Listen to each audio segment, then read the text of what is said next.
नमस्ते बच्चों, आज की इस तासिका में आपका स्वागत है। बच्चों, आज हम आपके पाठ्य पुस्तक में जो पाठ है जुड़े हम, इसका अभ्यास करने जा रहे हैं।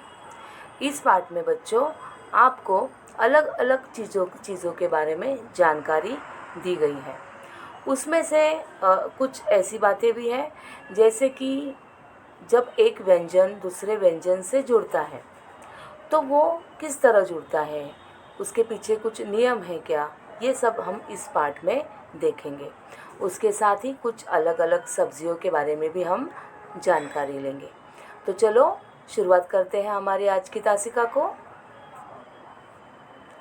बच्चों, ये जो पाठ है इसमें आपको एक चित्र दिया गया है जो आप यहाँ पर देख सकते हो और उसके ऊपर लिखा है सुनो और दोहराओ।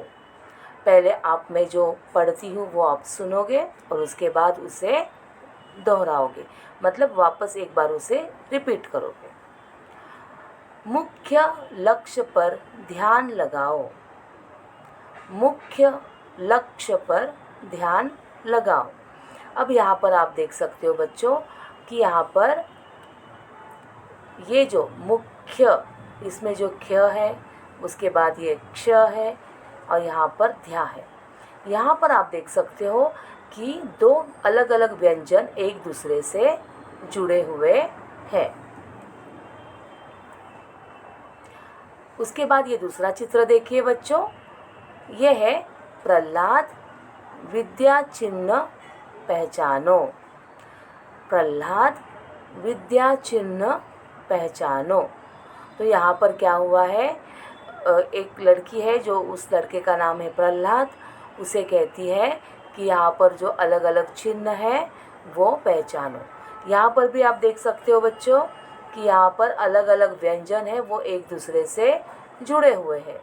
अब इन दोनों भी वाक्यों में हमने देखा कि दोनों व्यंजन तो जुड़े हैं लेकिन अलग अलग तरह से जुड़े हैं। तो वो किस प्रकार हुआ है वो अब हम समझ लेंगे।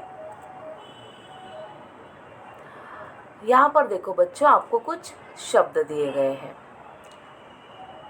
पाई हटाकर जुड़े हम। अब यहाँ पर कुछ व्यंजन है जिनमें पाई लगी होती है और अगर हम इस पाई को हटाएंगे तो वो व्यंजन दूसरे व्यंजन से किस प्रकार जुड़ेंगे वो हम देखेंगे। अब यहाँ पर देखिए, पहला शब्द है ग्वाला, दूसरा शब्द है गुच्छा, तीसरा शब्द है चप्पल, उसके बाद यहाँ पर पुष्प, डिब्बा और पत्थर।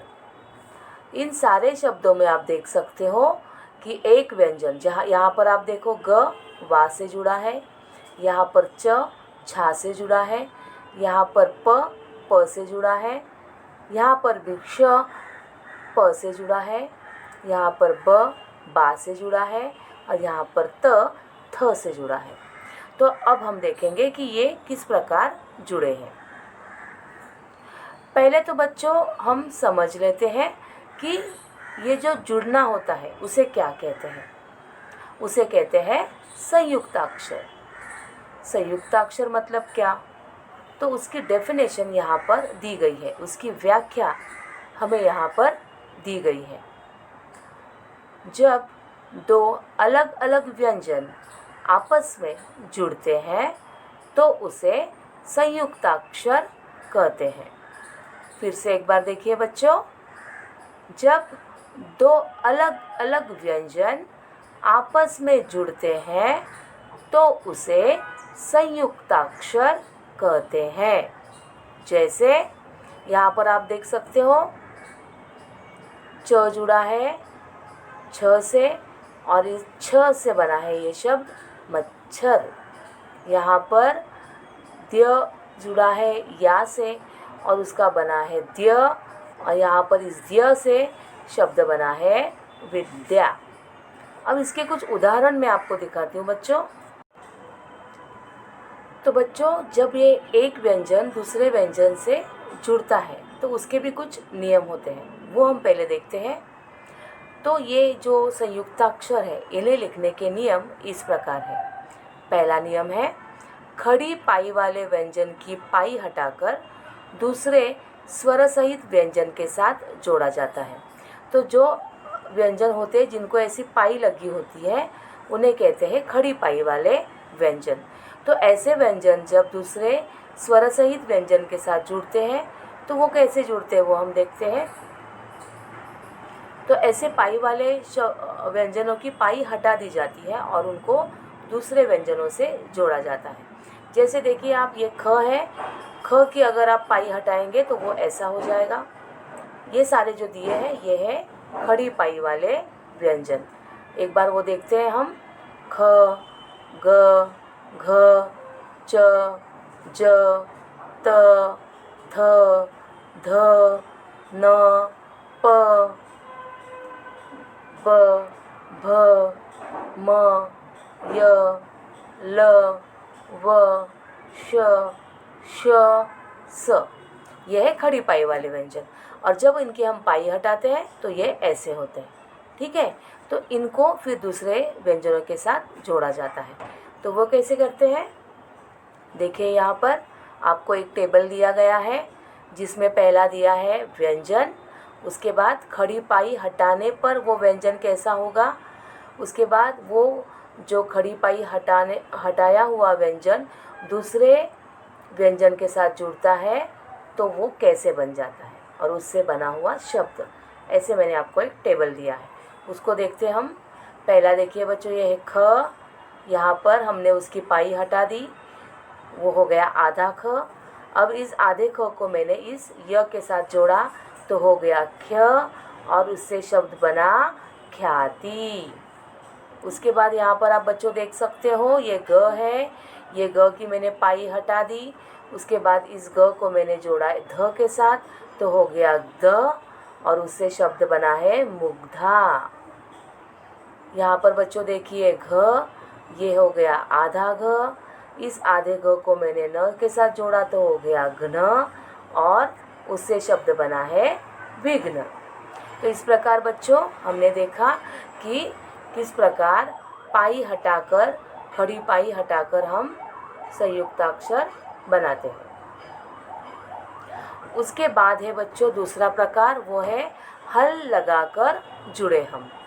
तो यहाँ पर आप देख सकते हो आपको कुछ शब्द दिए हैं जहाँ पर हल लगाया हुआ है।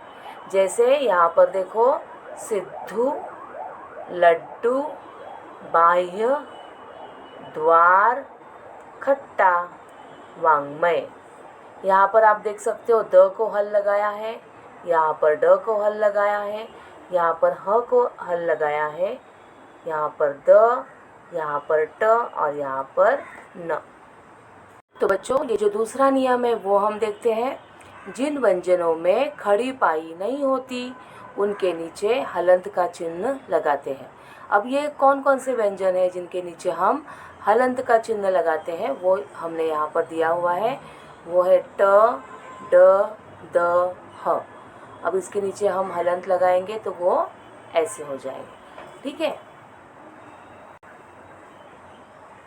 अब आगे बच्चों आपको एक छोटी सी कविता दी गई है। बच्चों मुझे पता है आपके हर घर में ऐसा होता है कि बच्चे सब्जियां खाने से बहुत ही उनको पसंद नहीं आता सब्जियां खाना, लेकिन बच्चों सब्जियां खाना हमारे सेहत के लिए बहुत अच्छा होता है। इससे हमारी सेहत अच्छी रहती है, हमारी जो प्रतिकार शक्ति होती है ना, जिसे कहते हैं इम्यूनिटी पावर, वो बढ़ जाती है। तो इसके आधार पर ही आपको एक छोटी सी कविता दी गई है। आप क्या करोगे, ये कविता मुखर करोगे, बाय हार्ट करोगे और उसका अनुलेखन करोगे। अनुलेखन करना मतलब आप उसे अपनी जो नोटबुक है उसमें लिखोगे। तो पहले हम इस कविता को पढ़ते हैं। सोआ, मेथी, पालक, चौलाई, हरी सब्जियां मन को भाए, बैंगन, कुमड़ा, लहसुन, प्याज, गाजर, मूली बहुत लुभाए। फिर से एक बार पढ़ती हूँ बच्चों।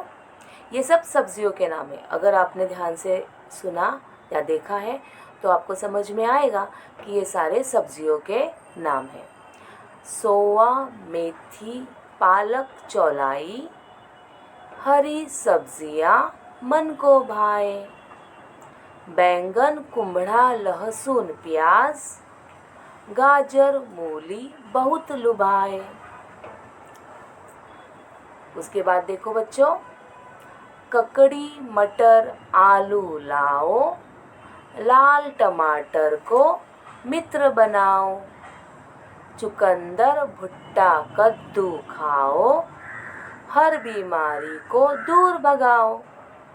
फिर से एक बार देखो बच्चों, ककड़ी, मटर, आलू लाओ, लाल टमाटर को मित्र बनाओ, चुकंदर, भुट्टा, कद्दू खाओ, हर बीमारी को दूर भगाओ। अब बच्चों, इस कविता में जो सब्जियां आई हैं उसके चित्र भी आपके पाठ्य पुस्तक में दिए गए हैं, तो वो हम देखते हैं। जैसे यह है सोआ। आपके पाठ्य पुस्तक में इन सारी सब्जियों के चित्र दिए हुए हैं, हम उनके नाम क्या है वो देखते हैं। तो पहला जो चित्र है वो है सोआ इस सब्ज़ी का। ये पत्ता सब्ज़ी होती है बच्चों, ग्रीन वेजिटेबल है जो खाने से हमारी सेहत बहुत अच्छी रहती है। बच्चों ये है मेथी, मेथी की सब्ज़ी। उसके बाद ये है पालक। आपको पता है इसमें बहुत आयरन होता है, ये खाना बहुत ज़रूरी होता है बच्चों हमारे सेहत के लिए। यह है चौलाई, यह है कद्दू। अब ये जो कद्दू है ना बच्चों, ये कद्दू जो सब्ज़ी है उसकी जाति में और भी अलग अलग प्रकार के कद्दू होते हैं। कद्दू के बहुत प्रकार हैं, उसमें किसी को कुम्हड़ा भी कहा जाता है। यह है बच्चों प्याज। आपको पता है अब प्याज कितनी महंगी हो गई है ना। आँखों में इसे जब काटते हो ना आप, इस प्याज का इस्तेमाल जब हम खाना बनाने में करते हैं तो हमारा खाना बहुत ही टेस्टी हो जाता है। और ये काटते हैं तो आँखों में आंसू आ जाते हैं। लेकिन आजकल क्या हुआ है बच्चों, इसकी कीमत सुनकर आँखों में आंसू आ रहे हैं, बहुत महंगे हो गए हैं। बच्चों यह है लहसुन, यह है गाजर। ये कौन सी सब्जी है देखो बच्चों, आपने देखा है इसे आपके किचन में। यह है मूली, यह है बच्चों लौकी, ये है मटर, और ये क्या है, ये तो आप सबकी पसंदीदा सब्जी है, सबको बहुत पसंद आती है, बड़ों से लेके छोटों तक सबको। इसे कहते हैं आलू। ये है टमाटर, ये है बच्चों चुकंदर, ये है भुट्टा, ये है बीन्स, और ये है बैंगन। तो बच्चों अब हमने बहुत सारी सब्जियां देखी, उसके नाम भी हमने देखे। आप क्या करोगे, आपकी नोटबुक में इन सब्जियों के चित्र निकालो और उसके सामने उसके नाम लिखो और उसे पढ़ना है। इसके नाम हमें समझ लेने हैं, क्योंकि जब भी किचन में आप ये सब्ज़ी देखोगे तो आप मम्मी को इसका हिंदी में जो नाम होता है वो बताओगे। तो बच्चों हमने आज इस पाठ में बहुत सारी सब्जियां देखी, कुछ व्याकरण के नियम देखे। तो आप क्या करोगे, इन सारे सब्जियों के नाम समझ लोगे। और बच्चों इन सब्जियों का बहुत ही महत्व है हमारे जीवन में, क्योंकि जितनी ज़्यादा हम सब्जियां खाएंगे उतने ज़्यादा हम सेहतमंद रहेंगे। इसलिए हमें ज़्यादा से ज़्यादा सब्जियां अपने रोज़ के खाने में खानी है, और मेरे ख्याल से ये बात आप ध्यान में रखोगे। तो ठीक है, चलो मिलते हैं अपनी अगली दासिका में। तब तक धन्यवाद।